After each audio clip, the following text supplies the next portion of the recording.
Bonjour et bienvenue au balado collectif de la CDC des Appalaches.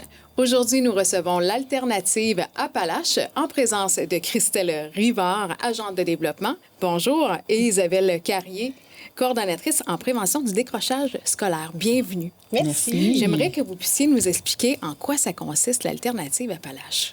Pour commencer, je pense que je vais te nommer la mission de l'organisme qui est d'offrir des alternatives en matière de justice, de gestion des différends et du décrochage scolaire. Et cette mission s'actualise principalement par la prévention, l'accompagnement, la réparation et la responsabilisation. OK. Qu'est-ce que ça veut dire dans une vulgarisation de mots? Monsieur, madame, tout le monde vont comprendre pour qu'on puisse savoir pourquoi on va faire affaire chez vous. Mettons que j'ai un jeune ou un adulte qui a un impact en criminalité. C'est un peu ça? Ah, il y a plusieurs volets. Notre organisme a 3 volets principaux, qui est le décrochage scolaire, la prévention règlement des différends, puis la justice. On pourrait t'expliquer un peu les 3 volets. Veux-tu commencer avec le décrochage? Je vais continuer. Oui, dans le fond, pour ce qui est du décrochage scolaire, on commence par 3. On a un service qui s'appelle Pivot et on a 2 projets pilotes qui est en branle depuis, décembre 2023. Merci. Décembre 2023. Oui, ça, c'est tout nouveau. Oui, c'est ça, c'est tout nouveau, c'est les projets pilotes. Et pourquoi que le service Pivot, on a décidé de se rendre en décrochage scolaire, bien entendu, d'avoir des services sur ce côté-là, c'est qu'en 2014, il y a eu un lac à l'épaule qui a été fait. Et le besoin a ressorti des élèves qui étaient suspendus, toujours au niveau secondaire, pardonne-moi. Au niveau secondaire, les élèves étaient suspendus de l'école et ils s'en allaient chez eux. Comme un peu en vacances, on peut dire ça comme ça. Et le lac à l'épaule a ressorti ce besoin-là. Et dans le fond, ils ont mis la criminalité versus la suspension scolaire. Ils ont dit, oh, OK, il y a une corrélation entre les deux. Merci, Christelle. Fait que, dans le fond, le besoin est ressorti. Donc, et là, le service Pivot est apparu. Dans le fond, le service Pivot, c'est pour les adolescents de 12 à 17 ans qui sont à la polyvalente et, exemple, ont des troubles de comportement. Bien, le service offre que les jeunes peuvent venir chez nous faire un séjour et avancer dans leur scolaire et faire des ateliers de cheminement personnel. C'est à peu près un séjour de 6 à 8 semaines et par la suite, ils retournent à l'école. Okay. À ce niveau-là, en 2014, c'était vraiment juste pour la suspension scolaire. Mais depuis, je vous dirais, la COVID, les besoins des élèves ont changé. Les besoins des adolescents ont changé. Ça a explosé. Exactement. Et de là est sorti que nous avons rénové tout le local du service Pivot et on l'a mis en classe flexible. Ça, c'est un besoin qui ressortait beaucoup envers nos jeunes. Et de là, nos projets pilotes aussi, c'est un besoin de la communauté. On a eu plusieurs appels de parents, plusieurs appels aussi des directions, bien entendu, et pour avoir une alternative à la scolarisation. Ce qui veut dire encore que c'est au niveau du secondaire, 12 à 17 ans, et c'est les jeunes qui viennent faire un séjour à Pivot, mais que ils ne sont pas capables de cadrer dans un cadre scolaire. Scolaire standard. C'est ça, exactement. Ouais, donc, ce besoin-là est beaucoup ressorti. Mais tu sais, les chiffres, c'est pas 50, 60 jeunes par année. Là. C'est plutôt maximum peut-être une dizaine de jeunes qui peuvent faire affaire avec ce projet pilote-là. Et cela, c'est à long terme. Fait qu'on peut les acquérir jusqu'à 6 mois. C'est quand même...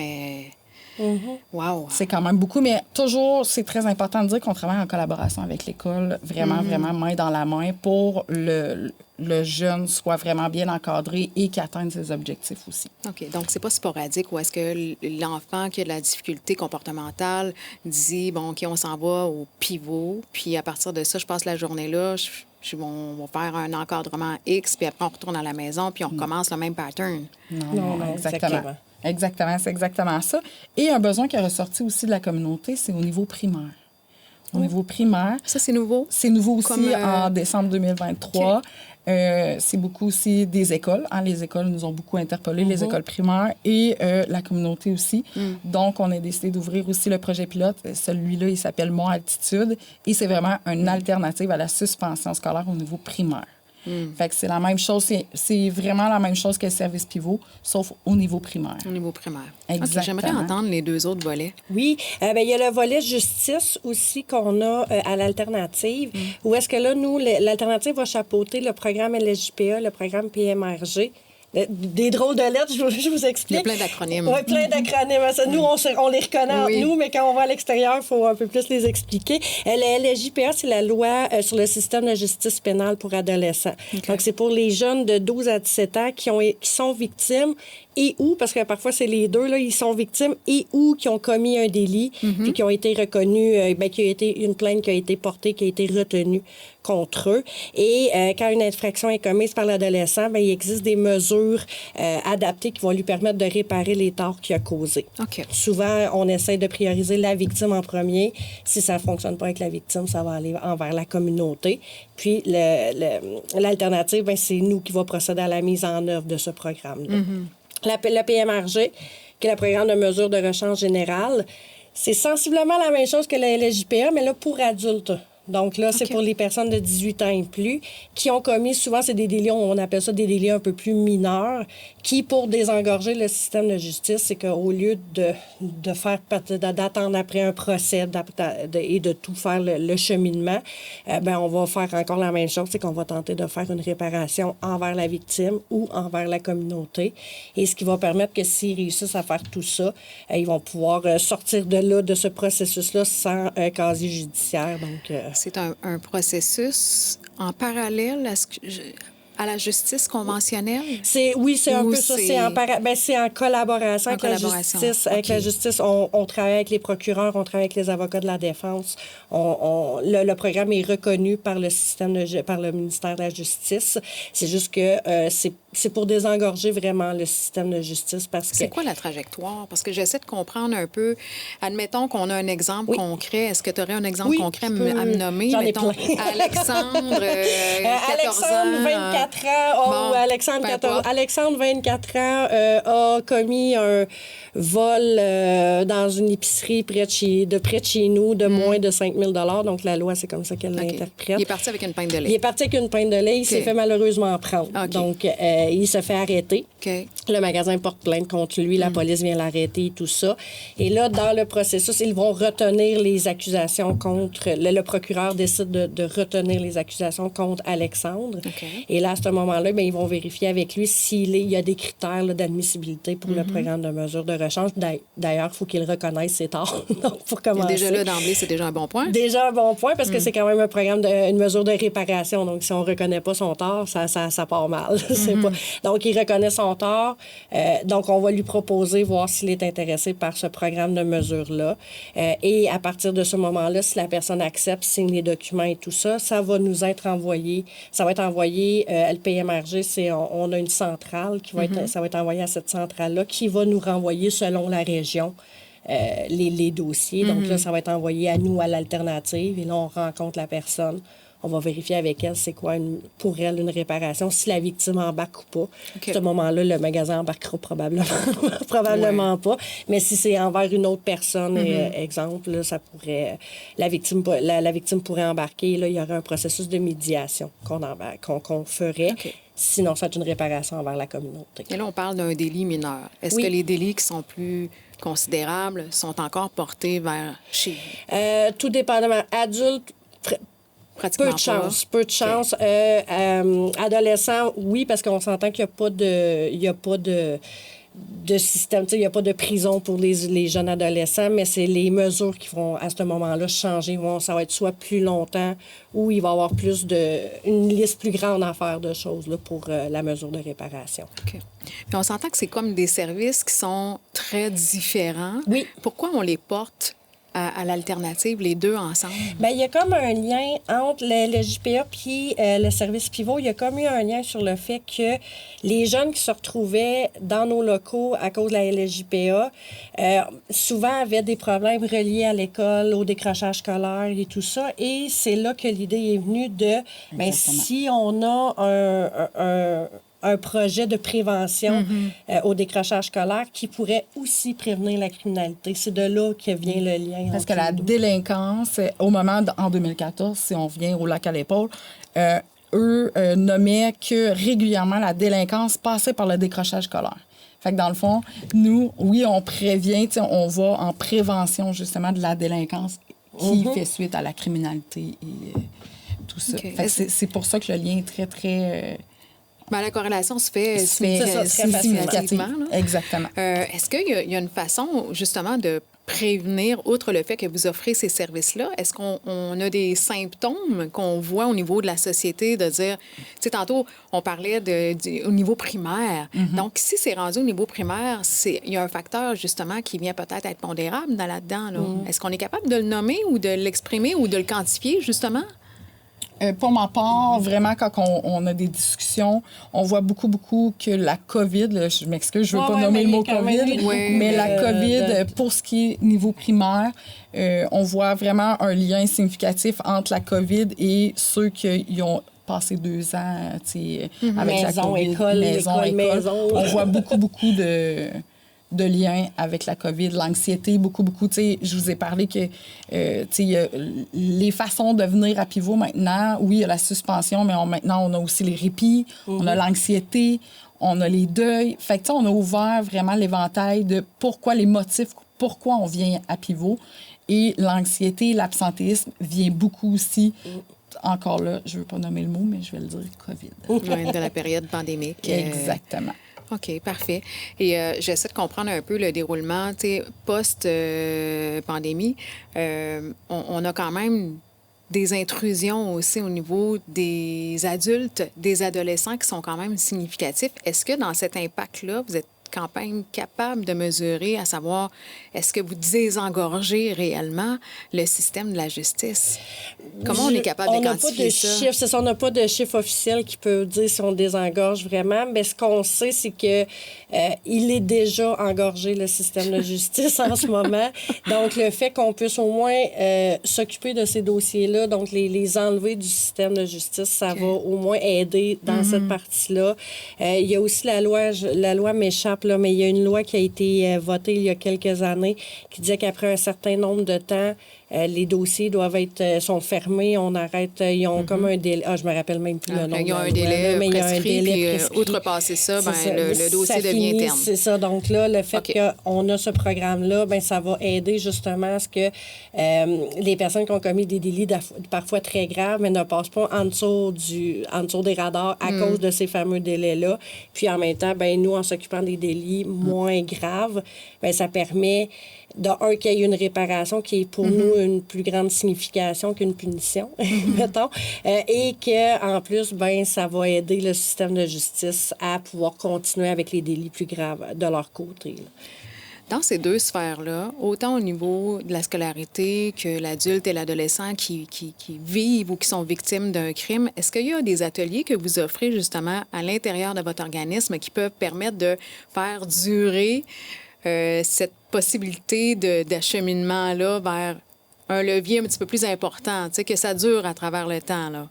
Oui. Je vais y aller avec nous, parce que je sais que Pivot, ils vont donner beaucoup d'ateliers aux autres aussi. Oui, mais plus pour le cheminement personnel. Mais oui, c'est ça. Nous, de notre côté, dans la prévention, là, sont tous en refonte. Fait que je peux en parler, mais je peux pas trop vous dire encore. On sait les thèmes qu'on va viser, mais on est en train de faire la refonte de tous nos ateliers.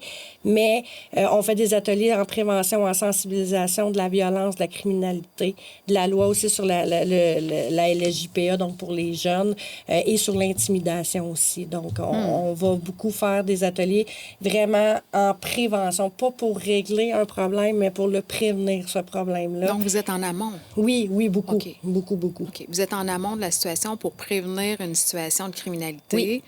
Mais quand on est rendu à avoir le dossier sur le bureau, à l'alternative, est-ce que, justement, il va y avoir des ateliers de création qui vont permettre de pouvoir accompagner la personne, justement, plus longtemps? Dans les rencontres LSJPA ou même PMRG, on peut avoir ce qu'on appelle en LSJPA des DHS,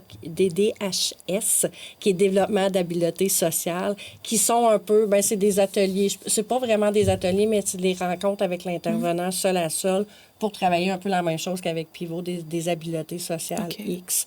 Et en PMRG, c'est la même chose avec les adultes. Ça va être des mesures, on appelle ça une mesure de sensibilisation qui va être des rencontres où est-ce qu'on va un peu plus parler avec la personne de, justement, ses besoins, puis c'est quoi qu'elle a besoin d'aller chercher, ou si on a des références à aller chercher ailleurs aussi, là, qui peuvent aider. Pour renforcer les compétences de la personne, la rassurer dans sa confiance, dans son estime de soi aussi, j'imagine que ça doit avoir un impact. Oui, là. beaucoup. Beaucoup. Puis on a un autre projet en prévention qui s'appelle ALT 12-24, qui est pour les jeunes de 12 à 24 ans. C'est un projet qui est volontaire, qui va viser à encourager la mise en place d'un mécanisme de concertation où, je sors mes grands mots, mais je vais vous expliquer tout ça après, une trajectoire de service qui va viser à aider les jeunes dans leur démarche pour améliorer leur sécurité et de favoriser aussi l'adoption d'un mode de vie sain. Quand, grosso modo, qu'est-ce qu'on fait avec les jeunes de 12 à 24 ans? C'est que si un jeune va vivre plusieurs choses en même temps, qu'il vit plusieurs situations, il ne sait plus où donner de la tête, ou même ça peut être juste une situation particulière, mais qui est grosse dans sa vie, puis qu'il ne sait pas par où commencer, il ne sait pas où aller, il sait qu'il y a on en a des ressources dans la région, mais où aller, par qui commencer, c'est difficile à savoir. Notre intervenante, elle est là pour l'accompagner, pour ressortir son ou ses besoins avec lui. Et là, à ce moment-là, elle va aller chercher les experts pour aller l'aider pour qu'il atteigne ses objectifs. C'est aussi en prévention de la criminalité, parce que si un jeune vit quelque chose de trop gros, on ne veut pas qu'il se rende à décrocher complètement de sa vie, finalement. Puis quand on dit décrocher de sa vie, c'est qu'il n'y a plus rien à perdre. C'est pas juste au niveau scolaire, là. C'est vraiment décrocher sa vie au complet, entièrement. C'est ça. Et c'est là le danger que la criminalité commence. Fait que on veut comme travailler ça avant, qu'il aille chercher l'aide qu'il a besoin pour se remettre sur les rails, puis qu'il puisse continuer sa vie là, sans qu'il ait besoin de toucher à la criminalité. Parce que souvent, j'imagine que l'environnement aussi, à proximité, n'est pas là, soit par les parents, la famille ou l'environnement social, le réseau social, il ne se tient pas peut-être avec les bonnes personnes, peut avoir une influence quand même négative. Fait que j'imagine que tout ça, ça peut avoir un impact aussi. Ça peut aussi. Tu sais, les parents, des fois, sont dépassés. Là. C'est pas... ils font tout pour leur enfant, mais ils ne savent pas comment les aider. Puis c'est normal, on ne peut pas tout savoir non plus. Donc, les organismes comme nous, on est là pour les accompagner et les aider dans tout ça. Là. Quand même. Exactement. Puis au niveau scolaire, de quelle façon, justement, on est capable de quantifier ou d'aller chercher des ressources pour les jeunes enfants? Dans le fond, c'est vraiment... ce besoin-là ressort beaucoup de la communauté, je vous dirais. C'est quantifiable, j'aurais de la difficulté, là, mais je me rappelle très bien d'avoir eu des téléphones, d'avoir répondu des courriels. Fait que c'est sûr que je pourrais dire peut-être une 25 courriels, téléphones de parents qui dit, écoute, moi, j'ai un enfant de 5e année, je sais plus quoi faire, l'école, ça marche plus. Écoute, le service pivot, là, tu sais... Peux-tu faire de quoi? Fait que, tu sais, là, chacun, votre enfant, quel âge? 10 ans? Non, c'est 12 à 17 ans. Fait que, tu sais, oui, au niveau scolaire, les jeunes ont des besoins très grands. Oui, on parle post-COVID, mais c'est pour ça que le projet Mon Altitude a vu le jour, toujours en collaboration avec le Centre de services scolaires des Appalaches aussi. Mais je vous dirais qu'encore là, il y a des critères d'admissibilité pour rentrer. Et il faut quand même mentionner que l'école a essayé beaucoup de choses avant de dire qu'un élève de primaire est sorti de sa classe et vient dans notre service, bien entendu, là. Est-ce qu'il y a certains troubles de santé mentale aussi qui peuvent exister avec le fait qu'on peut avoir un décrochage scolaire ou on peut avoir aussi un taux de criminalité qui va être plus en croissance? T'sais, si on regarde une roue en disant un enfant va bien, est bien adapté à son environnement, réagit bien à la société, apprend bien, ça fait une roue qui est quand même assez circulaire, là. Mais si on prend un enfant qui est mal adapté à son environnement, qui est moins bon à l'école, qui a moins d'estime de lui, qui n'a pas son environnement immédiat qui est sain, j'imagine que ça doit comporter aussi l'effet d'avoir une brèche dans ce cercle-là pour amener vers la criminalité. Malheureusement. Mais c'est, tu sais, quand on parle de l'explosion post-pandémique, c'est aussi une explosion en santé mentale qu'on a eue un peu partout. Tous les organismes, je pense qu'on l'a vécu, ce choc-là. Puis les jeunes, malheureusement, on a de plus en plus des jeunes qui ont des besoins particuliers, qui ont besoin d'avoir de l'accompagnement particulier. L'école fait ce qu'elle peut, mais elle fait ce qu'elle peut. Elle peut pas non plus répondre à tout, puis elle peut pas être particulier avec tout le monde. C'est là que les services vont accompagner. C'est exactement ça. Puis il faut quand même mentionner que nos groupes d'élèves qui sont dans nos services, c'est vraiment pas des groupes de 30 élèves. Il faut quand même le mentionner qu'à Pivot, au service Pivot, c'est 10 élèves. Au Mont-Altitude, si je ne m'abuse, c'est 7 élèves. Okay. Puis Atmosphère aussi, on peut aller à 7-8 élèves. Mais au niveau primaire, le groupe est plus petit. Parce que vraiment, on va travailler individuellement les besoins de jeunes, justement. Puis je vous entendais nommer tantôt les facteurs de risque chez l'enfant. Et moi, je pense qu'il faut que je vous nomme qu'on est un facteur de protection. Je dis un, mais on va dire des facteurs de protection au niveau des jeunes, justement. Exemple, à l'environnement à la maison, ça va pas bien. Bien, nous, on a vu souvent un élève dormir en forme de fœtus avec nous. Là. 15 minutes sur l'heure de la pause. Fait que, on est vraiment un facteur de protection. Je vais dire un, mais c'est plusieurs facteurs de protection. Puis, on va aussi référencer. On va chercher l'expertise de chaque organisme communautaire. Exemple, en toxicomanie avec Doremi. On peut aller chercher vraiment les gens autour de... les organismes autour de nous pour venir mettre des facteurs de protection à ces jeunes-là aussi. Est-ce que vous êtes d'accord que lorsqu'on prend un enfant à son jeune âge, qu'il y a cette problématique-là ou ce défi-là, est-ce que je crois que quand il est bien structuré, bien cerné, bien appuyé, soutenu, qu'à l'âge adulte, il peut prendre une tangente différente, beaucoup plus positive que s'il fait son délit un coup adulte, ou est-ce que là, on découvre tout le cheminement en amont de qu'est-ce qui s'est passé, de tous les facteurs qui ont pu amener justement cette faille-là. C'est notre vision. C'est notre choix plus cher. C'est notre vision parce que, tu sais, on veut devenir notre vision de l'organisme. Quand j'entends ça, c'est de devenir un leader en matière de prévention à la criminalité pour ainsi contribuer au développement d'une communauté bienveillante et responsable. Wow. C'est vraiment... J'adore ça. Quand je vous entends parler, c'est ce qui me vient en tête. Ça. C'est notre vision. J'adore ça. Puis je trouve que c'est pas un sujet qu'on exploite, qu'on parle. C'est pas sexy, là, tu sais, de parler de criminalité. Non, c'est pas sexy non plus de parler des jeunes en décrochage scolaire. On en parle. Tu sais, je trouve qu'on entend peut-être plus parler de décrochage. On a les journées de la persévérance scolaire, mais on ne parlera pas du décrochage. On va pousser à ce que le jeune reste à l'école, mais on n'ira pas voir les causes pourquoi il veut décrocher, par exemple. Tout à fait. Exactement. Pour terminer, j'aimerais ça que vous puissiez mettre une recommandation aux parents qui vivent ces impasses-là, qui, somme toute, on espère qu'ils sont temporaires, puis qui vont se rétablir en positivisme. La recommandation que je préfère, entre autres pour mes services Pivot, Mont-Altitude et Atmosphère, c'est que la référence doit venir absolument des directions d'école. Fait que ma recommandation, si vous êtes un parent qui vit quelque chose à la maison avec son enfant... Oui, c'est ça, exactement. Mais si vous êtes un parent qui écoutez ce qu'on est en train de dire puis que vous dites « Ouais, mon adolescent, ça va pas bien à l'école. Comment je fais? À parler de Pivot, mais comment je fais? » Mais j'ai goût à dire, appelle la direction d'école, demande-lui des informations, même qu'ils peuvent m'appeler directement au 418-338-6636, poste 104. Je vais leur donner leurs informations, mais la référence doit venir de l'école, de la direction d'école. Donc, ils peuvent rentrer en contact avec eux. Le parent doit être informé. Exactement. Puis pour compléter, je dirais écoutez-les. Écoutez vos jeunes. Prenez le temps de les écouter, prenez le temps. Puis si c'est difficile, que la communication elle est difficile entre les parents et les enfants, on a un service de médiation citoyenne au sein de notre organisme qui est là pour aider à rétablir le dialogue entre parents-enfants, ça peut être entre voisins, peu importe, mais dans cette situation précise-là, les médiateurs sont là pour justement aider à rétablir ce dialogue-là. Donc, qui nous appellent, on va les accompagner pour que si le jeune est au moins capable de nommer ses besoins, bien, on va pouvoir être là pour rétablir le tout dans tout ça. Là.